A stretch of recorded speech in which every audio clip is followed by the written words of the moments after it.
Support for WUWM podcast comes from Hop Harvest and Vine and Good Harvest Market in Pewaukee, part of One Destination, combining farm-to-table dining, local craft beers, and organic groceries under one roof. More at goodharvestmarket.com. From 89.7 WUWM, Milwaukee's NPR, this is Lake Effect. I'm Excret Nunez. Today we'll tell you about the upcoming state Supreme Court election and what's at stake in this race.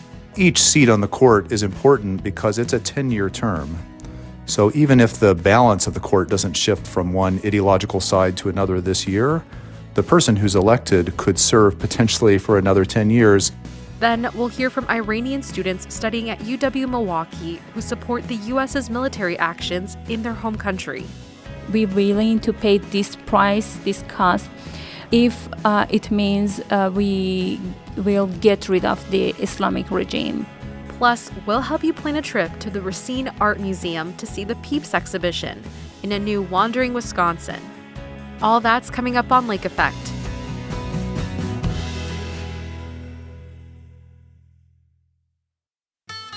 This is Lake Effect from 89.7 WUWM, Milwaukee's NPR. I'm Excret Nunez. Thanks for joining us today.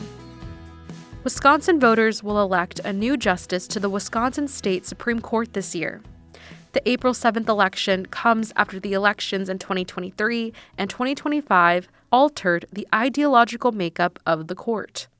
Liberal-leaning justices now hold the majority. The ideological makeup will not be influenced by this election, but that doesn't mean the race won't have a long-term impact. WUWM's Maayan Silver is joined by Barry Burden, politics professor at UW-Madison, to find out what's at stake in this election. Well, each seat on the court is important because it's a 10-year term. So even if the balance of the court doesn't shift from one ideological side to another this year, the person who's elected could serve potentially for another 10 years, and the politics of the state might be very different later in that term, and the balance of the court might be very different. So it does contribute to the makeup of the court now, but also future compositions of the court when the other justices may be different people.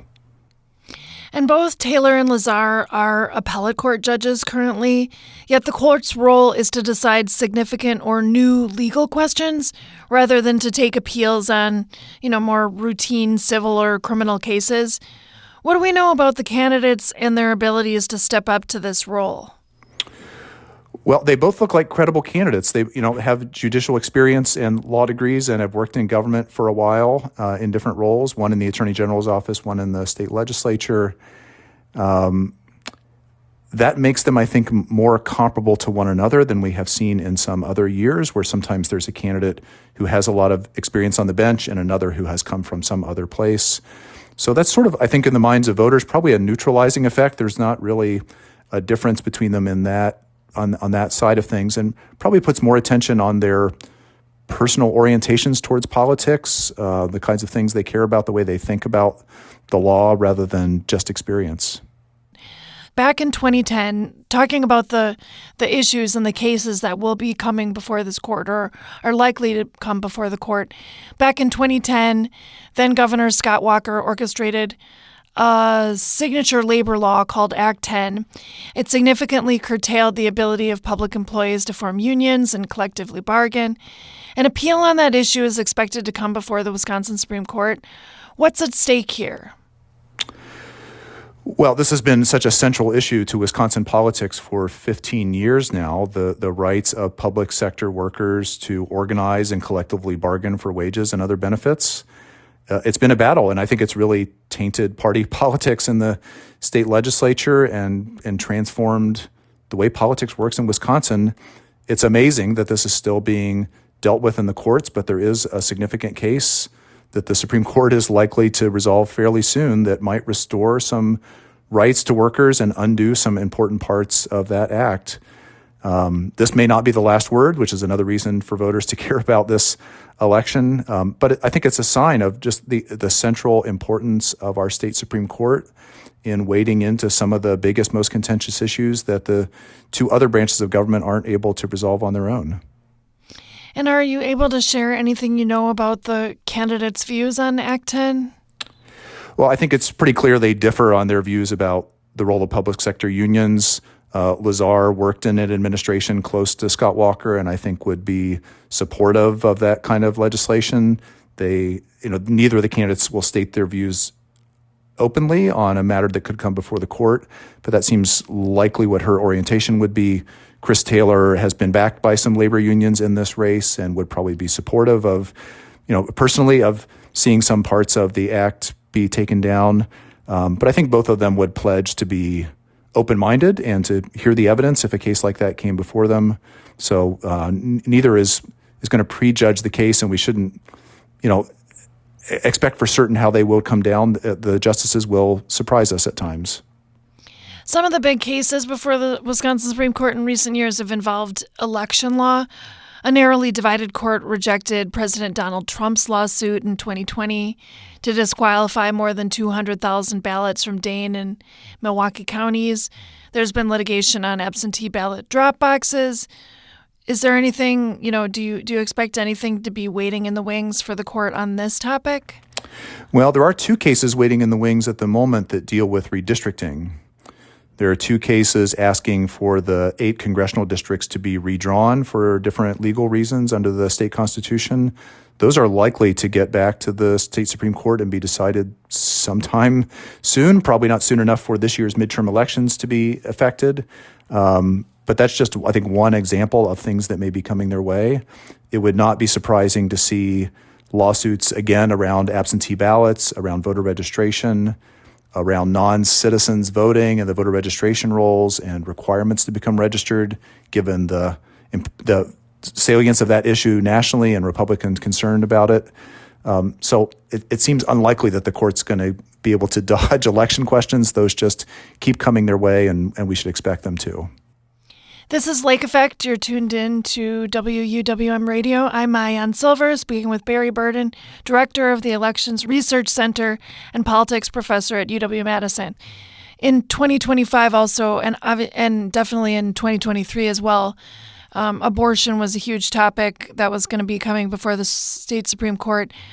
In 2025, it ruled that an 1849 law doesn't ban abortion in the state. It's now available up to 20 weeks. Before that decision, experts deemed the 2023 and 2025 races for the court as some of the most important races on the issue of abortion in the country. What does it mean for the 2026 and future elections now that that issue has been decided? Yeah, that was really a source of energy in those races because the Dobbs decision from the U.S. Supreme Court had just been handed down, and it really did change the experience on the ground in Wisconsin because abortion had been available at several clinics in the state and was immediately stopped the week that the Dobbs decision was handed down.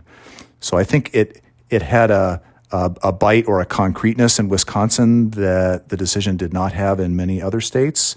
But now that has mostly worked its way through the system. The Supreme Court has weighed in. Abortion services have been restored at least a couple of those clinics. So the court has, I think the focus of the court and these Supreme Court elections has moved on to other things. As we mentioned already, Act 10 and public sector union rights, redistricting and election laws. I think there are some issues related to K through 12 education that are bubbling up around the state that may come back to the court. There are always issues of environmental regulation and the rights of businesses and water quality and other kinds of things. So it's always a full docket for the Supreme Court, and I think more important issues are now ending up there than in the past because the lawmaking branches of government, the governor and the state legislature, often can't cooperate to produce laws and get things done. And so parties end up litigating instead and bringing things to the court. The court never took up the question of whether there's a constitutional right to an inherent right to an abortion via, equal protection and a right to privacy that would inherently provide a right to an abortion. That question was never taken up by the court.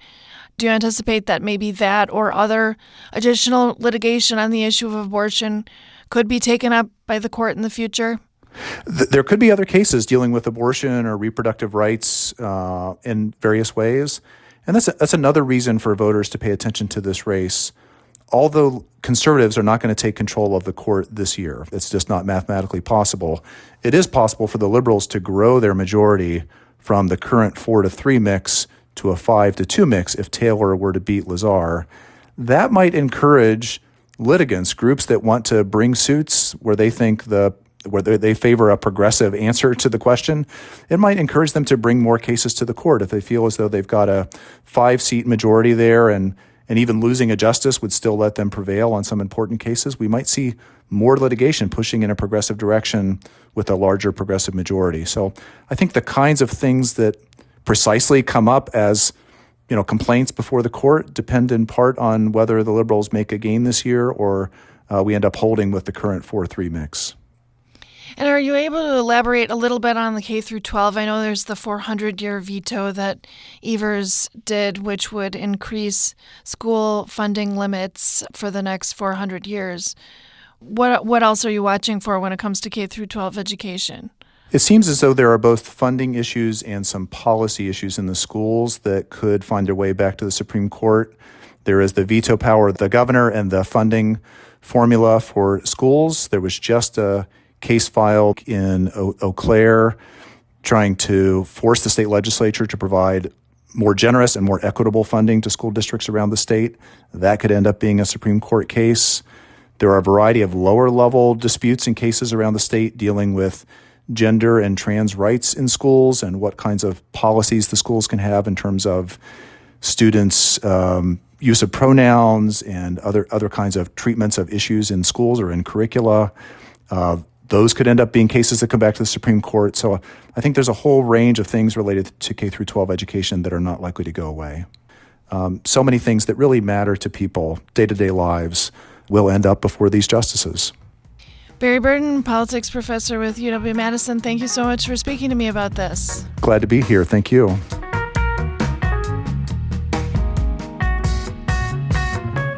Barry Burton is a politics professor and director of the Elections Research Center at UW-Madison.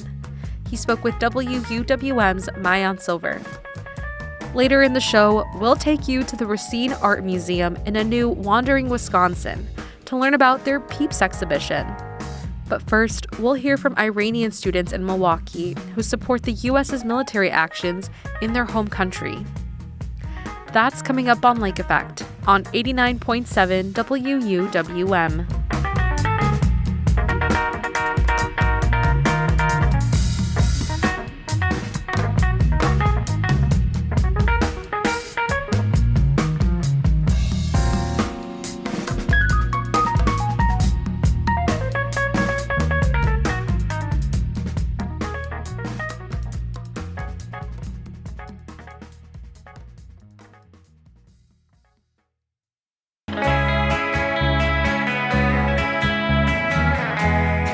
You're listening to Lake Effect on Milwaukee's NPR.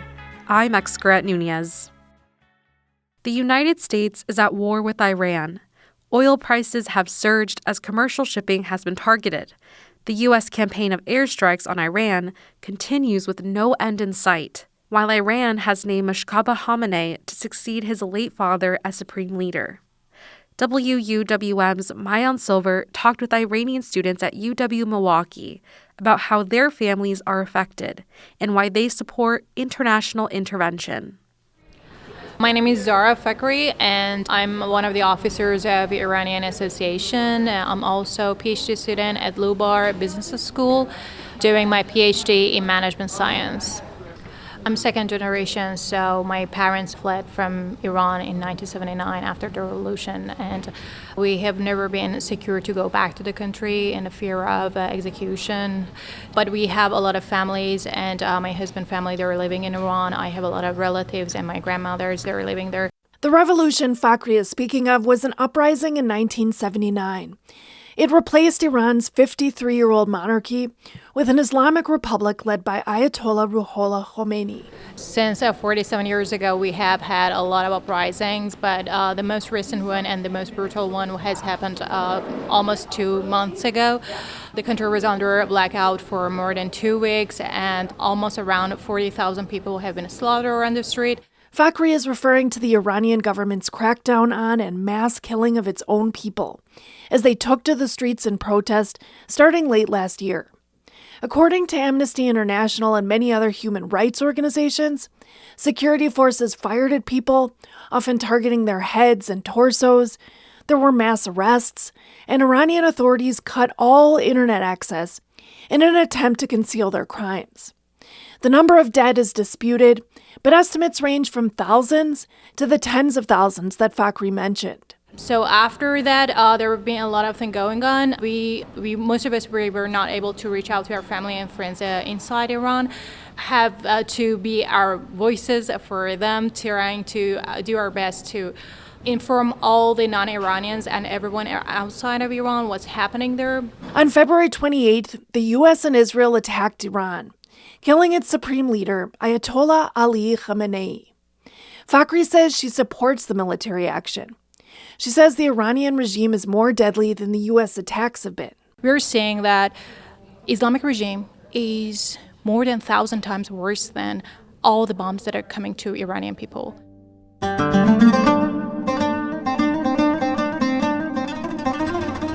My name is Paria Payami, and I'm studying PhD architecture. I'm a PhD student in architecture at School of Architecture and Urban Planning.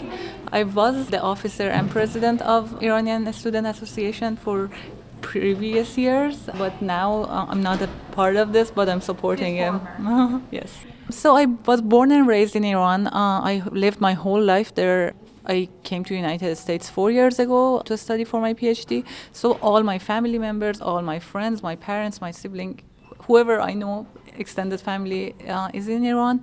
I was about to say that I don't know any Iranians who lived inside Iran recently who opposes the overthrow of this regime, the war, or King Reza Pahlavi, or military action by President Trump.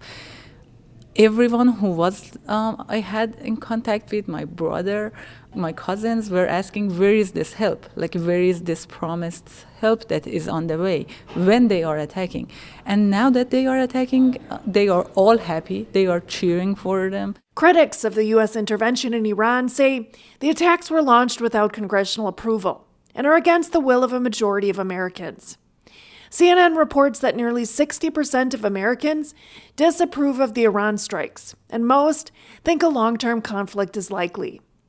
But the Iranian students are hopeful that opposition figure Reza Pahlavi will take power. He is the exiled crown prince of Iran, who some Iranians see as a transitional leader to help the country towards becoming a secular democracy. This is not just about one person. The whole system needs to go, and King Reza Pahlavi is the one and only leader of opposition that Iranians want and accept.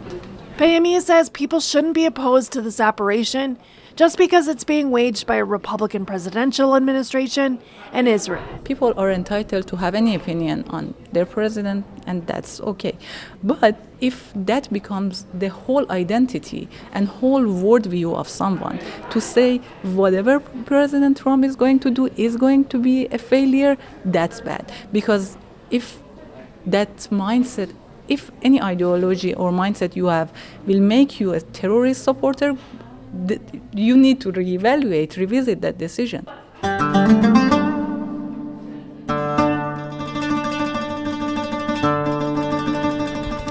My name is Nargis Khodadadi. I'm a PhD student in public health, and I'm the president of Iranian student organization.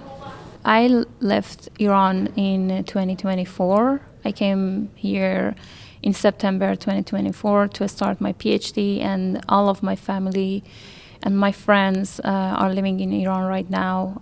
They were waiting for an intervention and help from outside of Iran because it's not a political issue, it's about human rights. The children had been killed, the students, specifically women, were raped in the prisons, and regime killed people and then sell their body to their family. So Obviously, this is human rights, and people inside Iran want this intervention. And finally, U.S. and Israel supported them. So because of that, Iranian community are so thankful for this intervention. The BBC and others reported that Iranian authorities have been demanding large sums of money from families to get back bodies of dead protesters. Earlier this week, Khodadadi lost her connection with her friends, but one called her through a direct phone line. And he said, yeah, we can hear the voice, the sounds of the explosion. We see it every day, we feel it every day, but we aren't worried about them.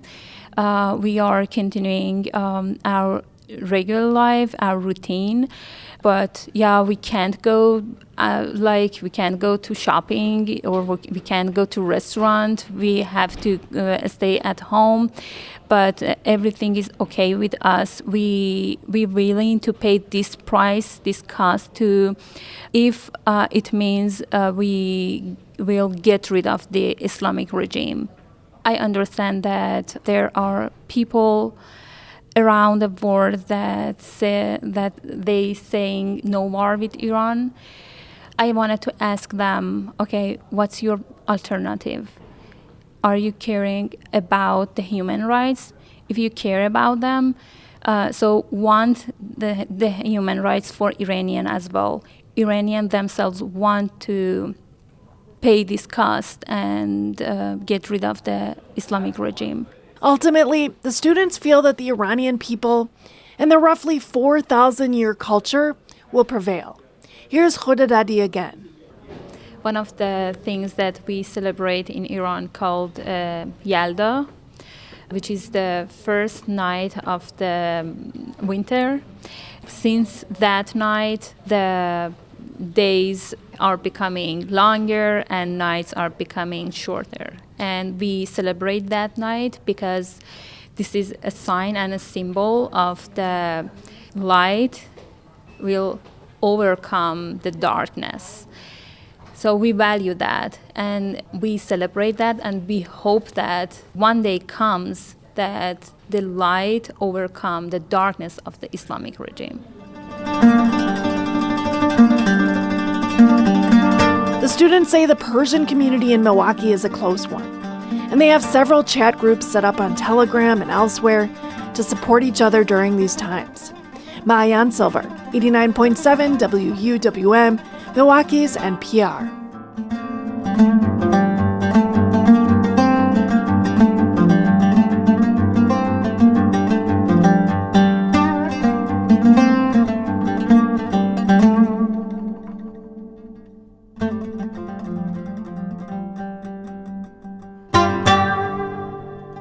In Capital Notes this week, Maayan also covered the political impact the war on Iran could have here in Wisconsin.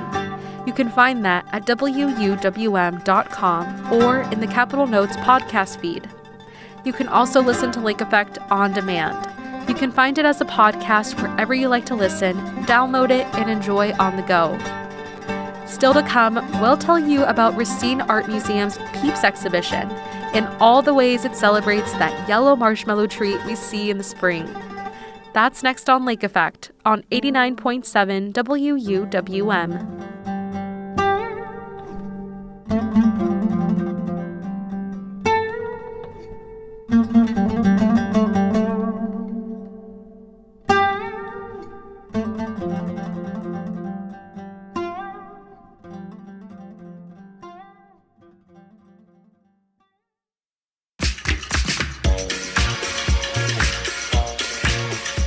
This is Lake Effect on Milwaukee's NPR. I'm Excret Nunez. The country's largest collection of contemporary craft art can be found right here in Wisconsin at the Racine Art Museum. The museum has thousands of pieces from ceramics and fibers to metals and jewelry. And every spring, the RAM hosts a Peeps exhibition.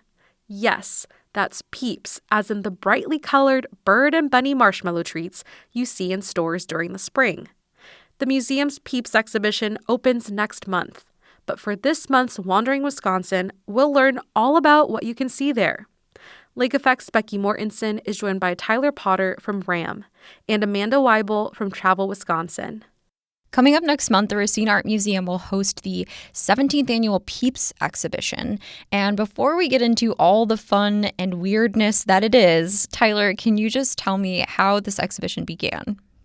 Oh, happily. The Ram Peeps Brain Art Exhibition was kind of born out of the museum's desire to create something that was a little bit more, accessible and kind of immediately appealing to people that might be like more casual museum goers or just like don't really go to museums too often. When we were reevaluating more programming to add, past staff members were finding themselves just immediately inspired by how, like if you're going to a store or something like that, the Peeps candy there is just so vibrant. It's so immediately eye-catching, which is especially kind of helpful in, dreary Wisconsin winters. But yeah, kind of bringing the best of that and just the kind of accessibility that comes with the instant recognition of the Peeps candy into the museum, and it kind of just took off from there. And anyone can have their work on display at the Peeps exhibition. So tell us how the pieces are curated and how people can take part. Absolutely. We don't do any, I guess, jurying of any sort. It's open to anybody. We basically just kind of determine if, it's following the guidelines that we have in the entry form. When you're dropping off works, we'll make sure that it's meeting all of the measurements requirements. Like we actually just physically measure everything as it's coming in. So that way, if there's any issues, the artist is still there. Then we just kind of make sure that it's fitting media guidelines too. So that's kind of checking like you didn't use live organisms or you didn't have like any other food besides the Peeps marshmallow candy in there. And if it's a family-friendly entry, so nothing like overly grotesque or anything like that. We try to keep it a little bit lighthearted. As long as it's hitting those check marks, you're basically in the show. And one of those requirements, right, is that there's either a peep or a peep depicted, right? Yep. So what's fun about this show is it doesn't have to use the actual candy. So if you're like myself and you don't actually enjoy eating the candy, that's perfect news for you. You can just either use the candy as the media or you can depict it. Yeah, so we've seen like the whole gamut of what you can possibly do in that regard. We've seen people use the Peeps in super creative ways. We've seen them depict them without the actual candy in very clever ways. It's just as long as it fits one of those two guidelines, you're good. Yeah, so let's get into describing some of these pieces. People have gotten so creative with what they submit. Last year, there was a crocheted Peeps sweater. There was a Twilight-inspired painting, a nod to a Chapel Rowan song, the Peep Pony Club. There was a pillow, a piñata. I could go on. Can you just describe, Tyler, the different ways that people have used Peeps to create pieces for the exhibition? Oh, absolutely. And like you're saying, there are just so many ways that people utilize the Peeps that every year I feel like I've seen like the extent to which you can push this kind of topic. And every year I'm just surprised at what people come up with. This one was before my time, but I distinctly remember hearing about a piece that somebody took a hole puncher, punched out little dots out of the candy itself, and arranged them on a canvas. So it was like a pointillist painting, basically. I saw a photo of that, and though I really wish I could have experienced that in person because that one I never would have thought to do something like that. And then you see everybody else doing stuff like melting the Peeps is kind of common in terms of like warping them to get a unique shape. There was a piece that I really liked where it was a paper mache, basically Godzilla-like dinosaur. And if you weren't paying close attention to it, you might not notice that the along the spine and the tail of the piece are Peeps candy, the Peeps bunnies that were encapsulated in the paper mache. So sometimes it could be a little bit less overt in that regard. Yeah, people are super creative with that. There are some accolades that come along with the Peeps work. So can you talk about the People's Choice Award and the other prizes that the artist can get? Oh, I love to talk about that one. So yeah, part of the exhibition is that we give out awards to some of the exceptional works in the show. The primary categories that we're looking at when we're assigning the awards are adults, groups, so just anybody that's like two or more people. That could be a family or an organization, and the young peoples. category for ages 12 and under. So we've got first, second, and third place, plus some, awards of merit for that. Everybody that gets an award for that gets a framed certificate, and the first place for those categories gets this fun little golden glass peep that our friends at Hot Shop Glass in downtown Racine make for us. So it's a little bit of a trophy and kind of get to show off that your peep was truly tremendous. And we've got a couple other categories. And the one that everybody wants, people go wild over this one, is the People's Choice Award. So throughout the run of the exhibition, any visitor to the museum can stop by and vote for whatever their favorite piece is. It's only one vote per visit, and I don't envy people that only have to make the one decision. It's very difficult even to narrow it down to like top 10. There's so many good works. So RAM is much more than the Peeps exhibition. You all have the largest contemporary craft collection in North America. Can you talk about the museum's focus on craft art? Absolutely, yeah. We kind of got this reputation for having the largest scale collection of contemporary craft in the entire country.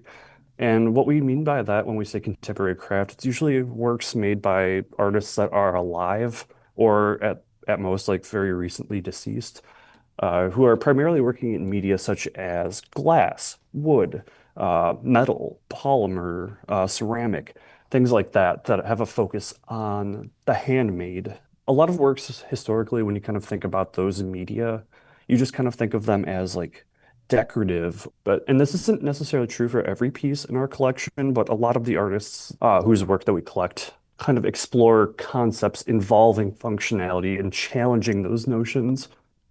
Okay, Amanda, I'm going to turn to you now. Racine is a bit of a Frank Lloyd Wright destination. What could people check out on a visit there? You are exactly right, Becky. Frank Lloyd Wright's legacy is all over his home state of Wisconsin. But if you want to take the Wisconsin Frank Lloyd Wright Trail, that showcases 9 different sites by America's most famous architect, and that includes 3 sites in the Racine area. He designed 2 stunning buildings on the S.C. Johnson campus, which are open for tours.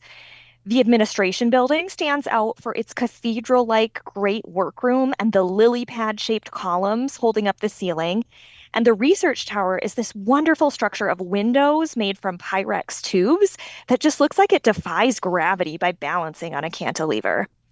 Nearby is the Johnson Foundation at Wingspread, and Wright designed a grand 4-winged residence for the Johnson family, and today it serves as a conference center that offers free tours when you have an advanced reservation.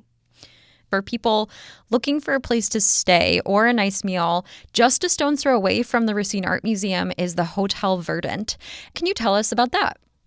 Hotel Verdant is a great property in the heart of downtown Racine. It is a historic building that was renovated into a boutique property, and the hotel is an ode to both nature and sustainability. You're going to find wood accents and natural material throughout this gold LEED certified property. The guest rooms are all very stylishly decorated, and you can enjoy amenities like a sauna, and they have a rooftop cocktail lounge. And on the first floor, you'll find their on-site restaurant, Marguerite. It has this really cozy yet elegant feel to it, and you're going to dine on home-style Italian dishes prepared in a hearth-fired oven. And we can't talk about Racine and Racine food without mentioning Kringle. Racine is a worldwide exporter of this pastry. What can you share about Racine's Kringle notoriety? Well, Racine is synonymous with Kringle. And Kringle is this traditional Danish pastry known for its flaky texture, its buttery taste, and it traditionally has an oval shape. It involves some 36 layers of dough, and it takes days to prepare. The pastry's roots go back to a wave of Danish immigrants to the Racine area in the late 1800s and early 1900s that turned this stretch of Wisconsin into such a Kringle hotbed. I mean, today you can find Racine-made Kringles in grocery store shelves throughout Wisconsin and the Midwest, but when you are in Racine, you got to go pick one up from the source directly. You can find several bakers that craft this signature item, like O&H Danish Bakery, Benson's Bakery, and Lehman's Bakery.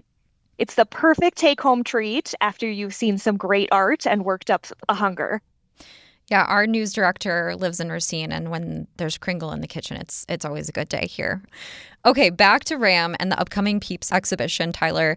I'm sure it's not easy, but I would love for you to share one of your favorite Peeps pieces. Oh yeah, I mentioned it earlier, but I've found it so difficult even to narrow it down to like the top 10 each year sometime. I remember one that kind of stood out to me, specifically just with the way that it was crafted. There was a piece, I think 2 or 3 years back, where it was kind of playing off the idea of a fun house. It was a really well crafted, kind of like funhouse diorama, and in it you saw the three marshmallow peeps, and it looked like they were looking into like those funhouse mirrors that kind of contort your shape. And how the artist went about that was they actually kind of melted and warped the three additional peeps that were kind of across from them to make it look like they were looking into a warped mirror, but it was actually just really well manipulated Peeps candy. That one just really stood out to me. Well, Amanda and Tyler, thank you so much for joining me for Wandering Wisconsin. Thanks for having us. I really appreciate it. Thank you.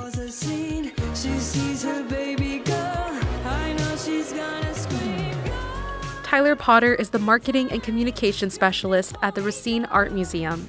Amanda Weibel is the Communications Officer for Travel Wisconsin. They spoke with Lake Effect's Becky Mortensen for this month's Wandering Wisconsin.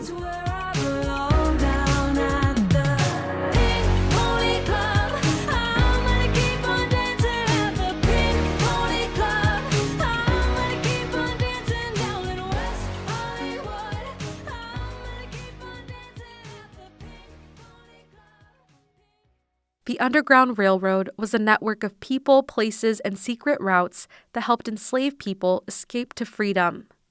Although stories about the railroad often focus on former slave states, the network stretched throughout the U.S. and Canada, including here in Wisconsin. A new documentary from Milwaukee PBS explores this little-known history and some of the local spaces that shed light on how the Underground Railroad operated here.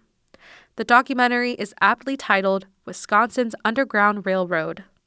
Brian Ewig is the producer of the documentary, and he joins Lake Effect's Joy Powers in studio, along with one of the experts featured in the film, Rob Biko Baker. He's the director of undergraduate studies in the Department of African and African Diaspora Studies at UW-Milwaukee. Ewig begins by explaining what inspired this documentary.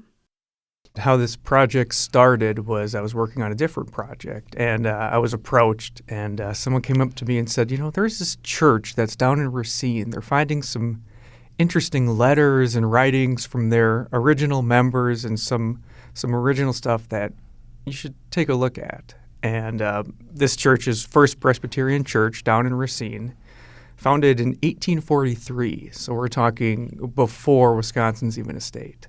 They have documents from their original pastor kind of speaking out against slavery. They have original resolutions as they're trying to become a church talking about their anti-slavery beliefs and their anti-slavery practices. And they also found some artifacts in the basement, and I'm going to leave that as a little teaser for the documentary. All of those things combined with the abolitionist activity going on in the Racine area got me thinking, well, I think there's a story here. And I think at that point it became reaching out to the institutions and finding historians to kind of fill in some of these gaps about asking why these things are happening at that time. And that's where you find people like Claiborne Benson at Wisconsin Black Historical Society. You find people like Biko Baker.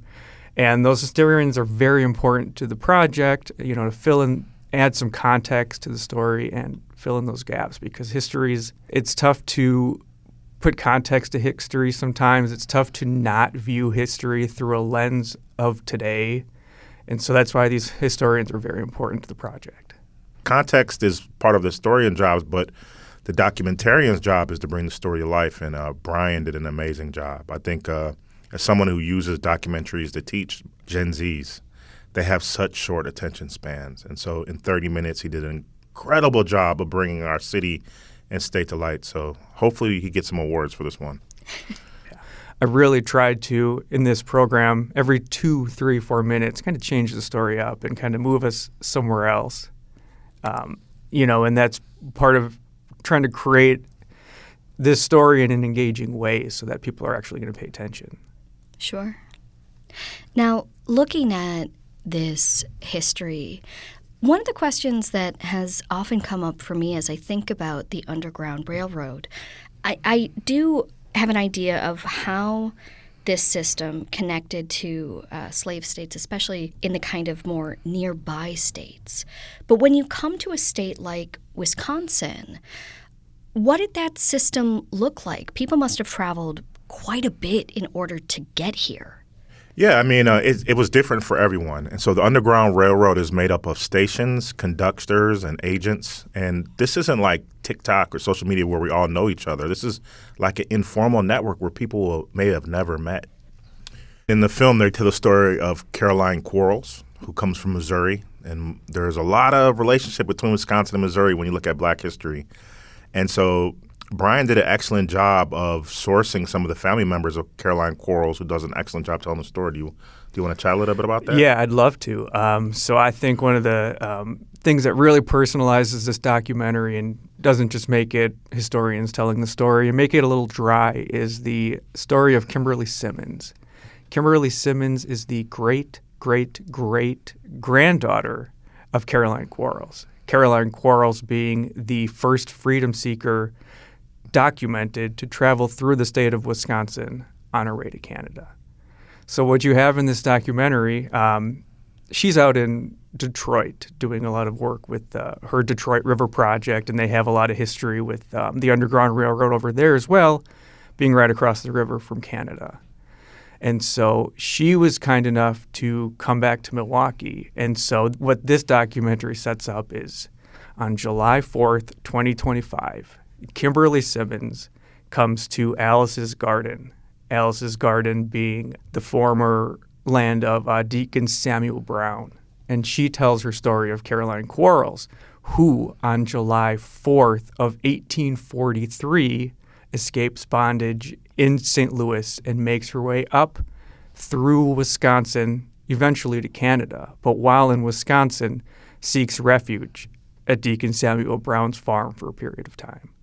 So you have this incredible living history right in front of you. You can see the decisions that Caroline Quarles made 120, 30 years ago, living in history today. And, as a father, I think that's the ultimate goal, right, is to have future generations leave something to them, whether that be decisions you made, whether that be monetary, whatever that is, to have 3, 4 generations of your family later speaking about the decisions you made is pretty incredible. And for those that don't know, the Brown farm is Johnson Park, 17th and Fond du Lac. And so my entire childhood, I was in that area and did not know the incredible history that was there. And so when I watched the film, I got goosebumps. As he was talking about it, I got goosebumps. And the great thing is, I say to my students, is like history doesn't repeat, but it rhymes. And so when you have almost 150 years later, or a little bit more, the ancestors and the descendant hanging out in the same spot, spiritually, it's incredible. And so it's an incredible film. So when Caroline Quarles decided to flee, was she effectively, as part of the Underground Railroad, going from home to home, from church to church? What would that have looked like? What would that journey have looked like? Caroline Quarles, if you want to tell the story of how she got here, it's pretty cool, and how she left is pretty cool, but it's not a formalized thing. These are people who are doing this because, in most cases, God is pushing them to be better. And Frederick Douglass, the great African-American, at one time chastised people in the Underground Railroad because they're talking a little bit too much about it, and he feels they're putting people at risk. Yeah, and that's an important thing you bring up, too, is a lot of these church documents, a lot of the documentation we see in the film, we do not see people talking about this until after the dust of the Civil War has ended. I mean, you're talking about now 30 years later, people are going, oh, yeah. A.P. Dutton, who was known to have taken Joshua Glover via the Great Lakes up to Canada, he writes in 1890s, oh, yeah, we took at least 100 people. All these years later, you're seeing people be a little more comfortable talking about it. Of course, at the time, the Fugitive Slave Act makes it illegal to harbor, to help in any way. So I think that puts a fear in people, and they don't talk about it. Understandable. It also seems like talking about it would have not just risked themselves, but also anyone who they had helped. Absolutely. I mean, I think the fine was $1,000 if you helped a formerly incarcerated, enslaved person. $1,000 today is a lot of money. The slaves were more at risk. They couldn't defend themselves in court. They couldn't go to trial. And so this secrecy is something that I think Wisconsinites need to be really proud of. It highlights their ability to resist federal agents who are coming into their cities and snatching people up. And so it shows an incredible amount of bravery, and I think it's a tradition that still exists here in Wisconsin in many ways. Yeah. Now, you mentioned Joshua Glover. This is a very well-known story, not just here in Milwaukee, but especially at the time throughout the U.S. This really made headlines. Can you tell us a bit about who Joshua Glover was and why his story made such big headlines? Sure. I mean, I think historically the Joshua Glover case really gets the ball rolling for a number of things. Joshua Glover was a freedom seeker who left St. Louis and headed up to Racine specifically. He actually spent 2 years working in Racine, working in a sawmill, and just living his life. Well, once the Fugitive Slave Act and his owners decided to come and get him, they take him from Racine, bring him up to jail in Milwaukee, up at Cathedral Square, which the old jail was. And you have a situation then where it starts to become pretty public. You get these figures like Sherman Booth. Sherman Booth, thank you, Yeah. who join in the protest, literally gets on his horse and starts riding around the streets of the jail, gathering people to come. At least 100 people came up from Racine via boat to come and take part in these protests. Eventually, they end up breaking down the door of the jail, bringing Joshua Glover out, getting him to safety, taking him first to Waukesha, then to Burlington, then to Racine, then via A.P. Dutton in the mercantile section of the Underground Railroad, take him around Michigan to Canada. This sparks a number of debates, court cases, and keep in mind, less than 2 weeks after this happens, you have people going up to Ripon, Wisconsin, and founding the Republican Party. Of course, the Republican Party's base is the opposition of slavery. So that gets the ball rolling. Then you have Abe Lincoln. Then you have the Civil War. Then he preserves the Union. And so this really gets the ball rolling on that level. But at the same time, after this case, there's a series of cases with Booth. Yeah, I mean, well, there's a Supreme Court case, Abelman versus Booth, 1859. And it basically sets the precedent that states, if they don't follow the federal law, they're in trouble. And so this is the spark of something really huge. This is the beginning, not the beginning, but it's like the heightened resistance prior to the Civil War. And it's just like George Floyd. If you think about it, like we saw George Floyd get killed in Minneapolis, and from that time, things change. Organizations start. People are amplified and elevated, and Wisconsin was at the middle of that. When you drive on the east side of Milwaukee, when you say Booth or Glover or Brown, this is our anti-slavery history right in front of us. As someone who used to live near Cathedral Square, I became very familiar with that historical marker. You pass so many sites of this history here in the city, and luckily we do occasionally have a plaque. That is not always the case. What are some of the remaining sites that we have here, both in Milwaukee but also in the surrounding area, that were connected to this history? Yeah, so it's interesting. The Racine County is doing quite a bit to preserve their history. They have what they call the Heritage Trail, and they have 27 sites throughout Racine and Racine County dedicated to the abolitionists, where some of these things happened. You know, they're preserving that history really well down there. As far as Milwaukee goes, of course, we have Cathedral Square. We have Deacon Samuel Brown's farm, which are very important places too.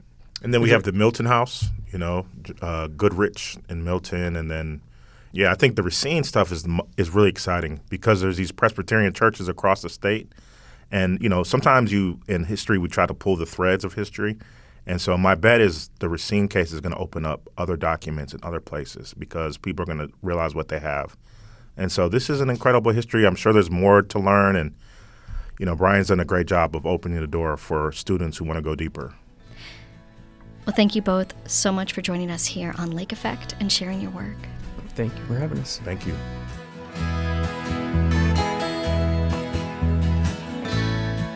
Brian Ewig is the producer of the Milwaukee PBS documentary, Wisconsin's Underground Railroad. And Rob Biko Baker is the director of undergraduate studies in the Department of African and African Diaspora Studies at UW-Milwaukee.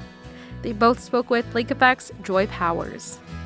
You can stream Wisconsin's Underground Railroad for free at milwaukeepbs.org.